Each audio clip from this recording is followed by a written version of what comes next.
When I was in high school, I went to an all-boys Catholic school, and there I had some exposure to God and the Bible, but just didn't seem to have anybody that could answer any questions for me. And I started to get really discouraged and wanted to pursue life my own way.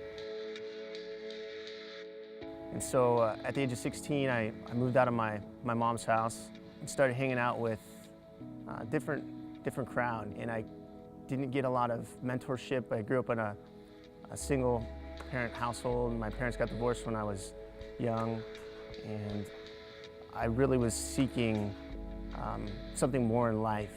I started doing drugs and drinking heavily and partying and just doing everything that I thought would bring me fulfillment, that would make me feel a sense of completeness. And it seemed that everything that I would do just made me feel more empty inside. And one day I wake up and I'm living in a house which would be deemed a drug house. There was a lot of people that would come in and out. Oftentimes there would be people I'd never even met before in my house, on my couch, sleeping, and realizing that this just isn't what I envisioned life to be like.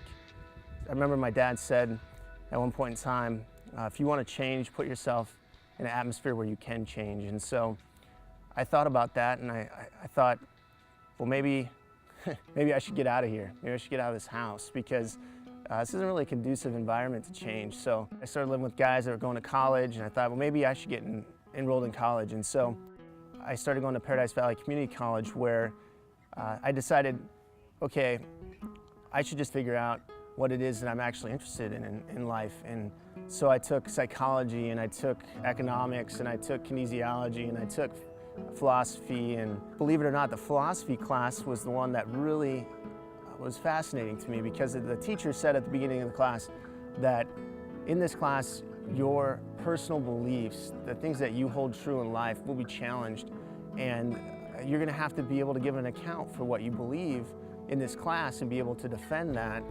And I thought to myself, well, that's not going to be hard for me, because I don't really have any core beliefs, really. It was just very hedonistic, very, whatever brought me immediate gratification was what I was seeking. So that was pretty easy to explain to pretty much anybody. But I started to realize that that was a wrong way to view life. The teacher was able to bring pertinent questions that I never really had answered for myself. Like, why am I here? Is there a God? Is there not a God?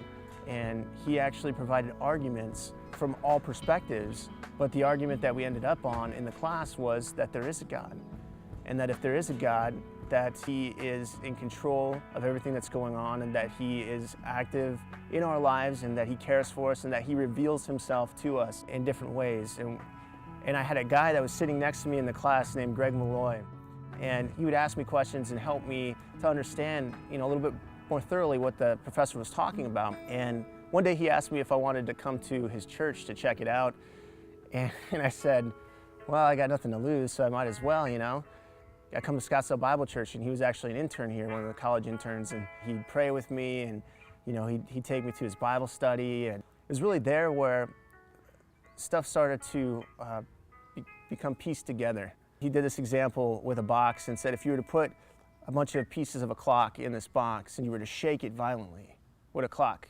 appear? You say, no. Well, what if I shook it harder? What if I shook it this way? I started thinking, no. And he said, well, how much more this world that we live in?